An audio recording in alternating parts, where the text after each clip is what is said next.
Hello, guys. Welcome to Psyched Minds. We are reading The Bell Jar by Sylvia Plath. If you have not subscribed, do subscribe, like, and share with people of like minded. Chapter 14.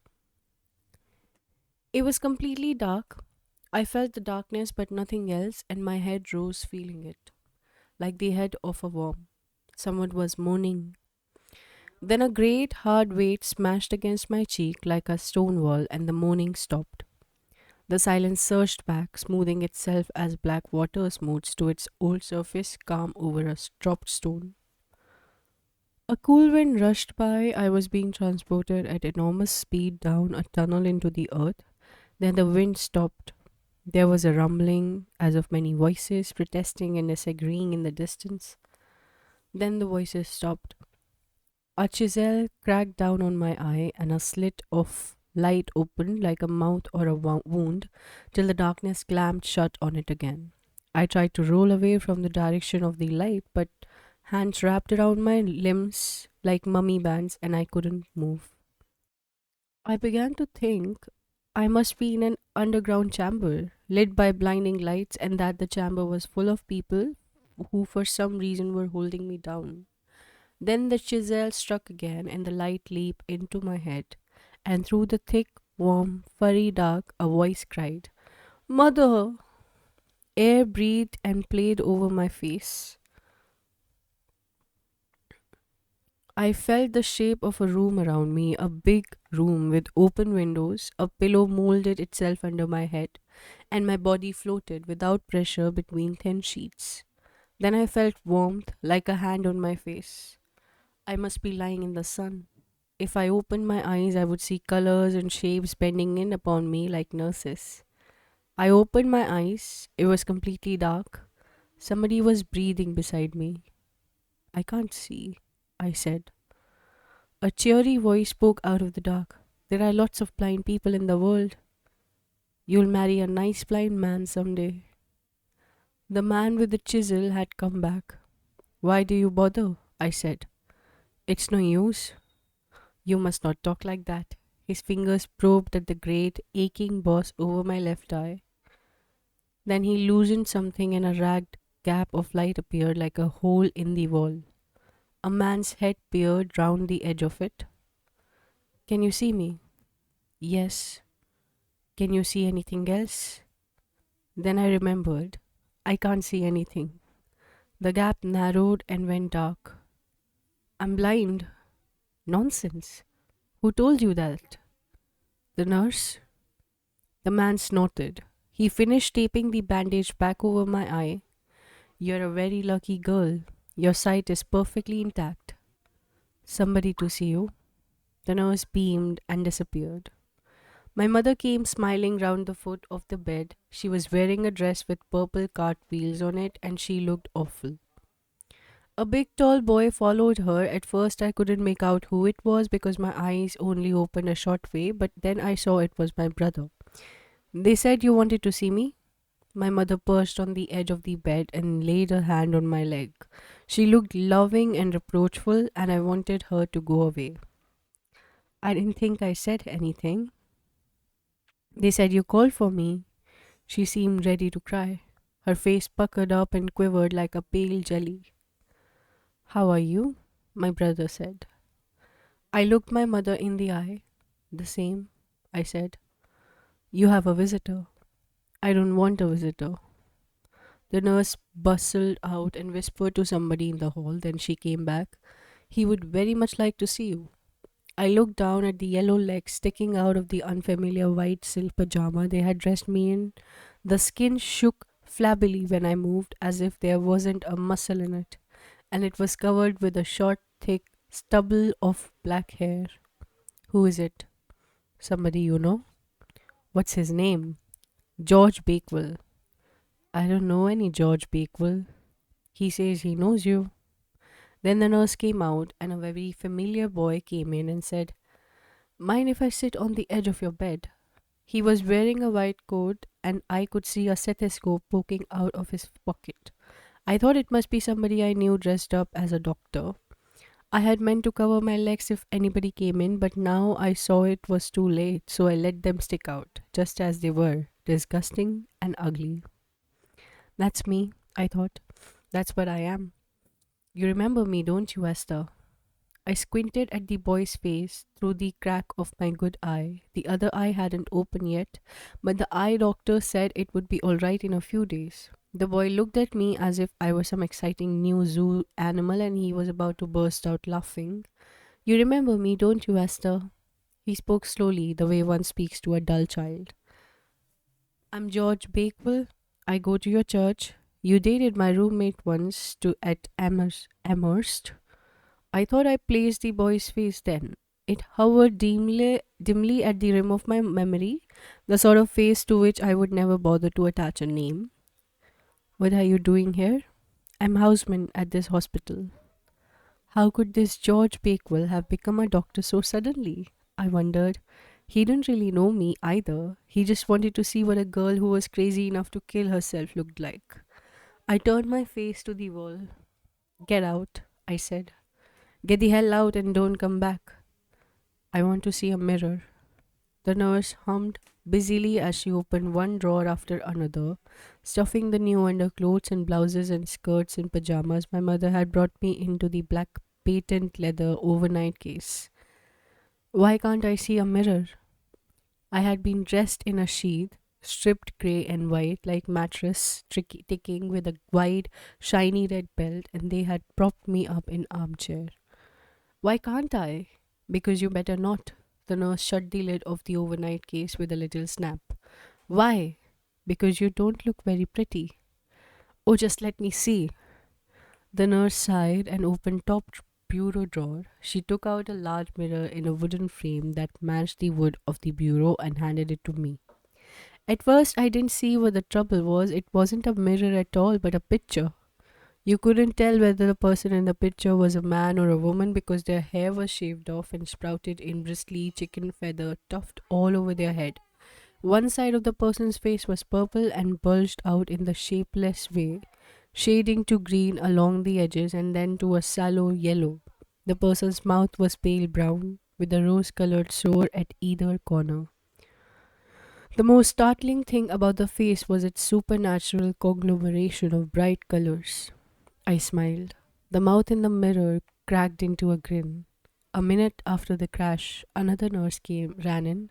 She took one look at the broken mirror and at me, standing over the blind, white pieces, and hustled the young nurse out of the room. Didn't I tell you? I could hear her say. But I only. Didn't I tell you? I listened with mid-interest. Anybody could drop a mirror. I didn't see why they should get so stirred up. The other older nurse came back into the room. She stood there, arms folded, staring hard at me. 7 years bad luck. What? I said. The nurse raised her voice as if speaking to a deaf person. 7 years is bad luck. The young nurse returned with a dustpan and brush and began to sweep up the glittery splinters. That's only a superstition, I said then. Huh. The second nurse addressed herself to the nurse on her hands and knees as if I wasn't there. And you know where they will take care of her? From the back window of the ambulance, I could see street after familiar street funneling off into a summery green distance. My mother sat on one side of me and my brother on the other. I had pretended I didn't know why they were moving me from the hospital in my hometown to a city hospital to see what they would say. They want you to be in a special ward, my mother said. They don't have that sort of ward at our hospital. I liked it where I was. My mother's mouth tightened. You should have behaved better then. What? You shouldn't have broken that mirror. Then maybe they would have let you stay. But of course I knew the mirror had nothing to do with it. I sat in bed with the covers up to my neck. Why can't I get up? I'm not sick. Ward rounds, the nurse said. You can get up after ward rounds. She shoved the bed curtains back and revealed a fat, young Italian woman in the next bed. The Italian woman had a mass of tight black curls, stating at her forehead, and that rose in a mountainous pompadour and cascade down her back. Whenever she moved, the huge arrangement of hair moved with her, as if made of stiff black paper. The woman looked at me and giggled. Why are you here? She didn't wait for an answer. I'm here on account of my French Canadian mother in law. She giggled again. Her husband knows I can't stand her. And still, he said she could come and visit us, and when she came, my tongue stuck out of my head. I couldn't stop it. They ran me into emergency and then they put me up here. She lowered her voice, along with the nuts. Then she said, What's the matter with you? I turned her my full face with the bulging purple and green eye. I tried to kill myself. The woman stared at me. Then hastily she snatched up a movie magazine from her bed table and pretended to be reading. The swinging door opposite my bed flew open, and a whole troop of young boys and girls in white coats came in, with an older grey haired man. They were all smiling with bright, artificial smiles. They grouped themselves at the foot of my bed. And how are you feeling this morning, Miss Greenwood? I tried to decide which one of them had spoken. I hate saying anything to a group of people. When I talk to a group of people, I always have to single out one and talk to him. And all the while I'm talking, I feel the others are peering at me and taking unfair advantage. I also hate people to ask cheerfully, How are you, when they know you're feeling like hell and expect you to say fine. I feel lousy. Lousy, somebody said. And a boy ducked his head with a little smile. Somebody else scribbled something on a clipboard. Then somebody pulled a straight, solemn face and said, And why do you feel lousy? I thought some of the boys and girls in that bright group might well be friends of Buddy Willard. They would know I knew him, and they would be curious to see me, and afterwards they would gossip about me among themselves. I wanted to be where nobody I knew could ever come. I can't sleep. They interrupted me. But the nurse says you slept last night. I looked round the crescent of fresh, strange faces. I can't read. I raised my voice. I can't eat. It occurred to me I had been eating ravenously ever since I came to. The people in the group had turned from me and were murmuring in low voices to each other. Finally, the grey haired man stepped out. Thank you, Miss Greenwood. You will be seen by one of the staff doctors presently. Then the group moved on to the bed of the Italian woman. And how are you feeling today, Mrs. Somebody said, and the name sounded loud and full of eyes, like Miss Tomolilo. Mrs. Tomolilo giggled. Oh, I'm fine, doctor, I'm just fine. Then she lowered her voice and whispered something I couldn't hear. One or two people in the group glanced in my direction. Then somebody said, All right, Mrs. Tomolilo. And somebody stepped out and pulled the bed curtain between us like a white wall. I sat on one end of a wooden bench in the grassy square between the four brick walls of the hospital. My mother, in her purple cartwheel dress, sat at the other end. She had her head propped in her hand, index finger on her cheek and thumb under her chin. Mrs. Tomolilo was sitting with some dark-haired, laughing Italians on the next bench down. Every time my mother moved, Mrs. Tomolilo imitated her. Now Mrs. Tomolilo was sitting with her index finger on her cheek and her thumb under her chin. Her head tilted wistfully to one side. Don't move, I told my mother in a low voice. That woman is imitating you.